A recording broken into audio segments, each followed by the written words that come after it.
On defense, we end up having three with Anthony, Sua, and Antoine. I think great representatives for us. Obviously, Max and Cody on offense, and like great representatives for our program, not only on the field but off the field and in general. So we're excited to have those guys lead our team. As far as today, I thought it went well. We weren't perfect. That's why you do this. You know, we had some substitution issues that on special teams that I think we can clean up. We had some substitution issues defensively we can clean up. We had a muff snap there that we haven't had all camp. So there was things for us to improve upon. But all in all, to be able to go out and run 100 plays today and do a lot of substituting, I thought was really good for us. How does the offense react when you tell them that they have like a mandatory 3 and out? They get a little frustrated, or when the defense they get a 3 and out, and I give the black shirts an automatic first down. So, but it's just part of it, and we discuss it with them going into it, so they know that we're going to work all these different scenarios. We're going to work punting and punt returns and 2-point plays and all sorts of stuff, kickoffs and kickoff returns. And so to do that, you have to give up a touchdown to get your kickoff return team back on the field. So we just do all that stuff. And this was all first unit offense and defense versus scout team? Yeah, well, first and seconds. You know, Max Brown played quite a bit. A lot of our running backs played. We substituted a bunch on defense, which was really cool.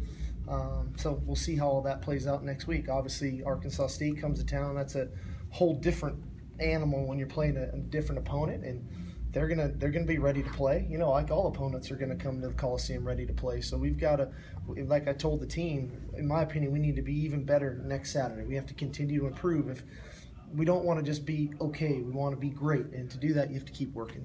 Will this year be a year where depth chart isn't that hard and set and fast? Well, I think so. I mean, I think so. Yeah. I mean, we're working on it. You guys will get that tomorrow. Tim and I were just discussing that. You'll get that tomorrow. There's probably going to be some oars on there, maybe more so than we've seen in a little while. But I think even beyond just too deep, I think you're going to see a lot of guys play, and that's encouraging for us. You're speaking of running backs. Do you have like a rotation in mind, given that Justin's been injured and Ronald Jones hasn't been practicing much lately? I think it goes without saying Trey's going to be the starter next Saturday. Hopefully we get Justin, but I don't know that yet.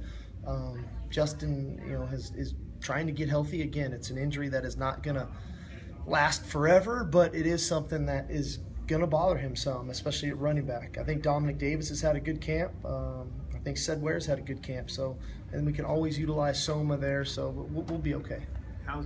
Last week, Ronald Jones had a couple instances where he wasn't able to finish practices because you said he wasn't feeling well. Is he better? Yeah, he's back. He's good. You know, when kids sign out of state like that, it's hard. You know, there's moments of, geez, I refer to them as the I-5 eyes. You know, they start looking at that highway like, man, maybe, I don't know. You work through it. I mean, I remember Dwayne Jarrett. I remember Lendell White. I remember guys going through it. Ronald's doing great again and feeling good, and he played a really good scrimmage today. So that more of kind of maybe a homesick issue as opposed to physically. Exactly. Right.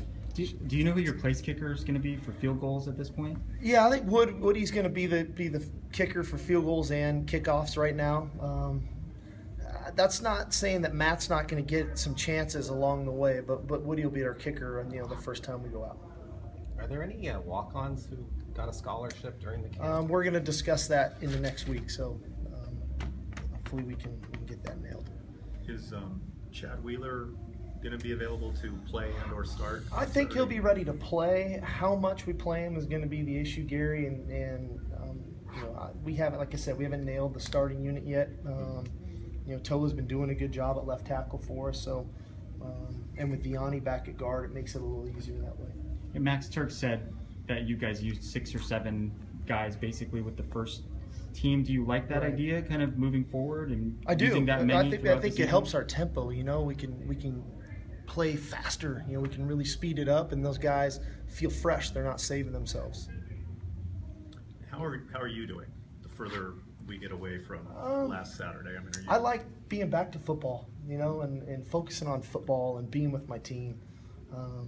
Like I said the other day when we met, I wish I was perfect. I'm not, but I love being the coach at USC, and I'm doing everything I can to make this football team be the most successful football team it can be in 2015. Have you changed anything as far as delegating responsibilities since this happened? I was waiting for you guys to ask this. It wasn't since this happened. This has been going on since spring. Clay is going to assume more of the play calling responsibilities. I'm still going to have input, especially in the third down and red zone scenarios. But I also want to focus on being a really good head coach, and I want to be with our defense, and I want to celebrate with Adoree when he gets an interception and not have to go right back and look at my call sheet. So Clay's going to assume more of it. We've been working this tandemly since spring ball. He did a great job today. So this hasn't just been something we just, hey, here it is. It's been something we've been working on. Was that a difficult decision for you to make to let go that way? Or? A little. I love calling plays. That's why I do what I do, and that's how I got into this profession and worked my way through it. But that being said, I want to be a great head coach, and I don't want to, set offensive records and finish 8-5 or 9-4. I want to win 13 games and 14 games, and to do that, I think me being in defensive meetings, me being in every special teams meeting, me really understanding the nuances of those things is critical to our success. And so that's what we've been working on.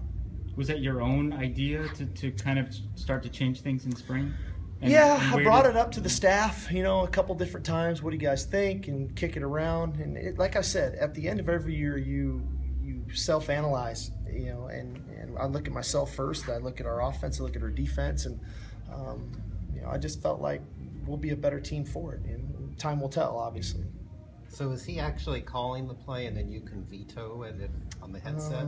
Not really how we did the Pete Carroll thing, but That's what I was thinking. no, he's going to call the base game plan. He's going to call plays. I'm going to chime in when I really want something, and it'll be different because I have such a different grasp of the offense, Scott. So there might be a red zone, and I'll say, hey, I got it. Let me go with this one. And that's not really new. There's staffs that do it that way. We just haven't. So we had to work it, and it's been good for us. And you'll have the call sheet still? Yes.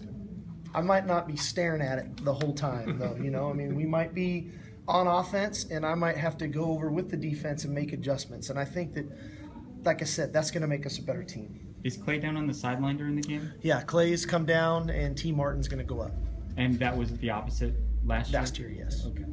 Does that kind of give you do you feel like even today almost freed up a little bit by that? Is it like, I was able to talk to officials more. I was able to, like I said, Iman Marshall, not just yell at him, but actually talk to him.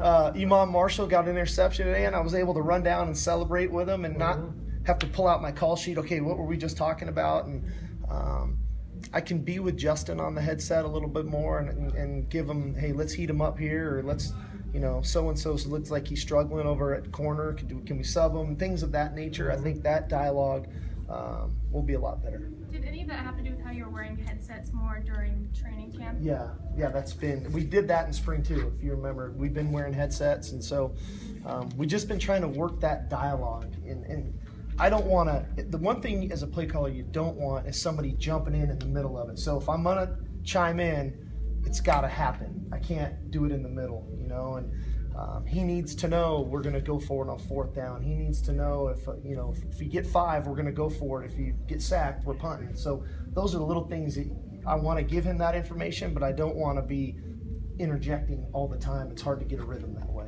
How different will it change halftime for you now? Well, I think the same stuff. I just think I could spend more time on the grand scheme of things and not just one aspect of our team. What about safety? There's been a lot of guys. Yeah, we rotated them a bunch today. They all look pretty good to me. Achilles obviously out, but the rest of them all played well, and they're all going to play Saturday. Okay. All righty, guys. Thank you.